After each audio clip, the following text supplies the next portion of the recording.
Well, hello, and thank you again for joining us today. What is a really important conversation to be having. Especially big thank you to Dr. Bryony for all your wisdom and input there, and just setting really the scene for the background to what our students are doing. Harkaway Primary School is a small school, and we're not far north of Berwick in the southeastern suburbs of Melbourne. In its current form, we started in February 1876. In fact, the building is still being used every single day that was built then. So we've seen a few changes over time. We've seen a few pandemics and a few catastrophes and some amazing things happening as well. And we've learned that actually learning is a lifelong thing.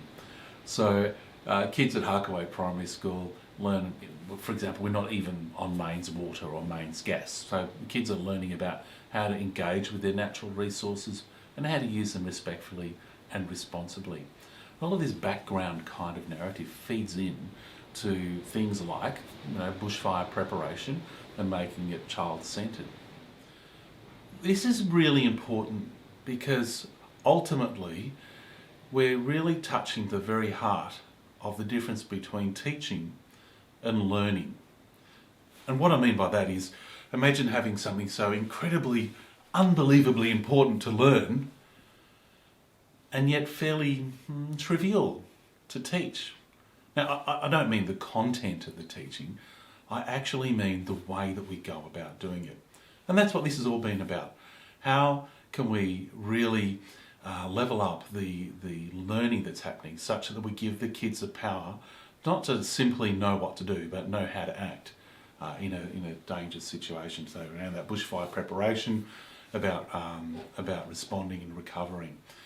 So we're going to go through some examples of what our kids actually did as a result of this. You might have already been familiar with the Bushfire Safety Committee manifesto that they've written. And that's actually informing what we're doing next and all the other opportunities that come our way for their learning. We can look back at the manifesto. Is that a good fit? Yes, it is. Let's do it. No, it's not. Okay, let's consider the alternatives. Really useful framework. This didn't happen by accident. The ability for our kids to make choices and then follow them through with taking action is a product of the culture they're in now. So what were some of the artefacts that our kids created? The provocation that they started off with was around producing a resource that other kids could use to teach about bushfire preparation. The Bushfire Manifesto does that perfectly well. Other examples of that were videos on how to look after horses during bushfire preparation. If you turn your horses loose, write your phone number on them, use spray paint or shoe polish on the horses' bodies. You can also write your number on the hoof, even though it might smear. Cut. One of those things. But simple things like having discovery learning as part of our process. So an inquiry model that we use. Kids being familiar with the agile learning methodology. Kids using scrum boards and kids using stand-up meetings as part of their normal way of being in our learning community. So then they come to something like these projects that we're doing, they have these tools at hand ready to use, a tool in the hand ready to use without having to go and learn the tools and then learn how to use them and then apply them in a meaningful way. So actually the first part is looking at our learning environment, and for our kids at Harkaway Primary School, understanding that from day one we're setting them up to be able to take action with their learning. One of our pithy little statements, nothing is taught until something is learned, and nothing is learned till you've done something with it. The second part of that culture piece is giving the kids the power to make rules and allocate resources. Recently, I was busy on a Friday afternoon when I'd normally host our school assembly on Zoom. The students all got together online, organised themselves, did the school assembly using our Google slide doc or SlideShare deck, and then sent me the link and say, here it is, Mr. Johnson. There's an example of kids knowing that they have the power to act and taking that action to use the resources available to produce something that is useful for everyone. So you can just see all sorts of examples of what our kids have done through this research project.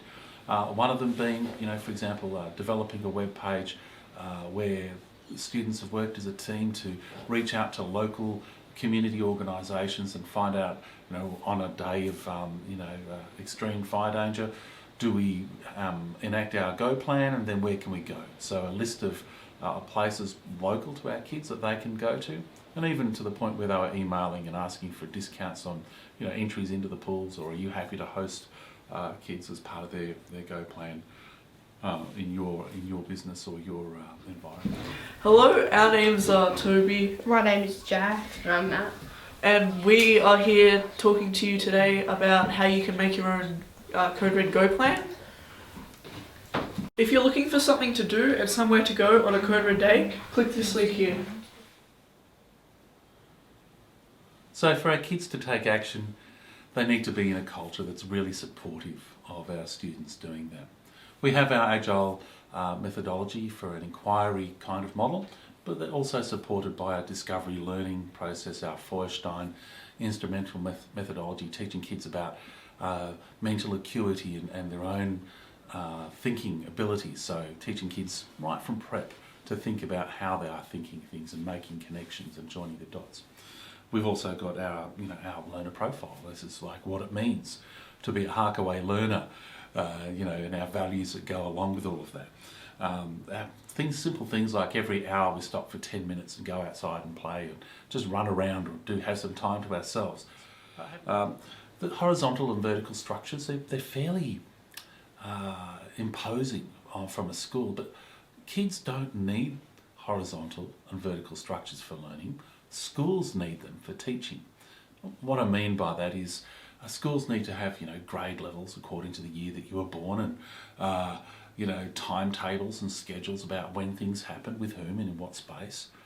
We've worked out through COVID and through things like this research that kids actually don't need that in order to do some extraordinary learning. In fact, it gets in the way of their learning. So we've had to look at how we do timetabling, how we do resource the spaces that we have available to our kids, and how we group our kids such that they can achieve the very best that they can without being limited by the horizontal and vertical structures at play.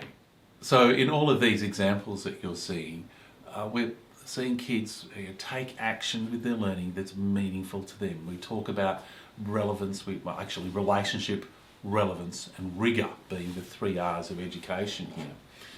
And by that, we've given the kids the direct instruction around what they need, but then the agency to go in and actually dig into what they find most interesting to them.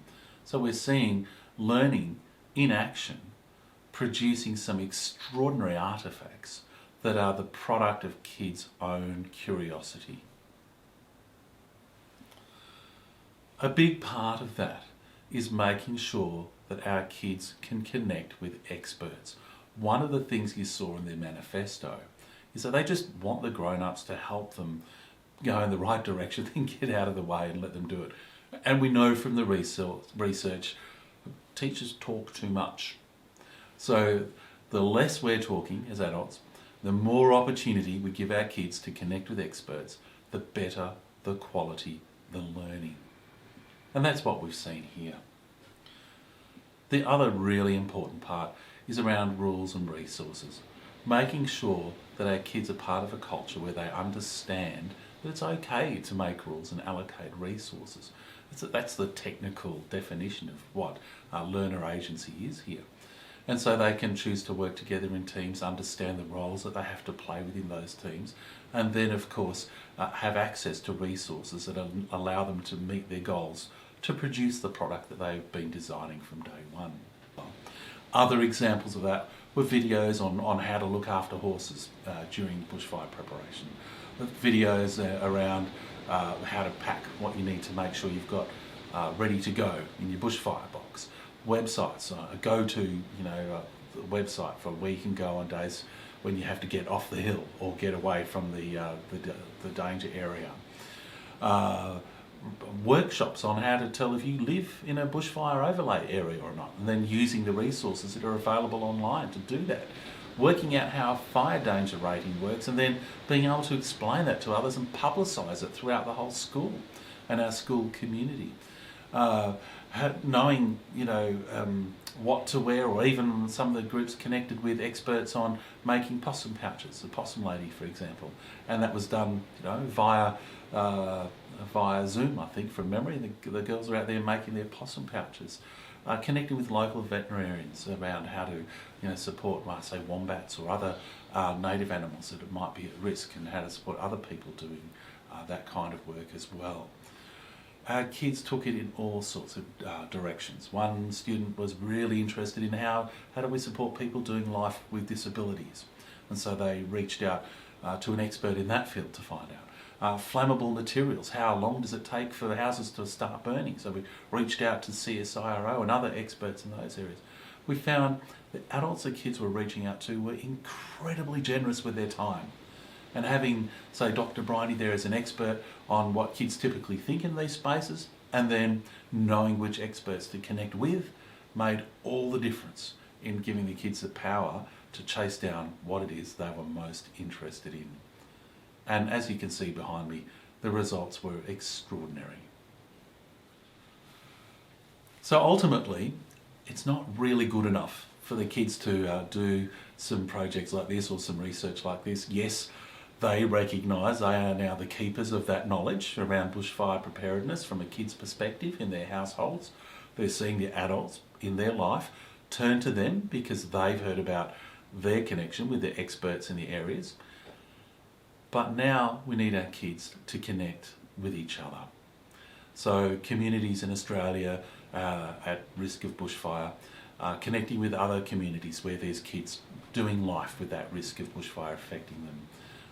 Adults who have been able to guide kids through this process, experts who have connected in, forming a network so that our students right across the globe can reach out and connect with each other, learn from, learn with, and learn through each other's experiences, and then build that network of connections to experts with reliable information who have the skills and the way of being able to communicate with our kids such that they can actually take responsibility and ownership and more importantly agency for acting in a way that causes safety to happen, when they're faced with bushfire and any disasters that they come across. So I hope you got something out of this today. It really is exciting to be a part of seeing kids really stand up and be taken seriously, as experts in what it means to be a kid and doing life, in the context of dangers and risks that are around them, and giving them and treating them with the dignity that they really deserve, to be given the possibility to take action to be safe and help others be safe as well.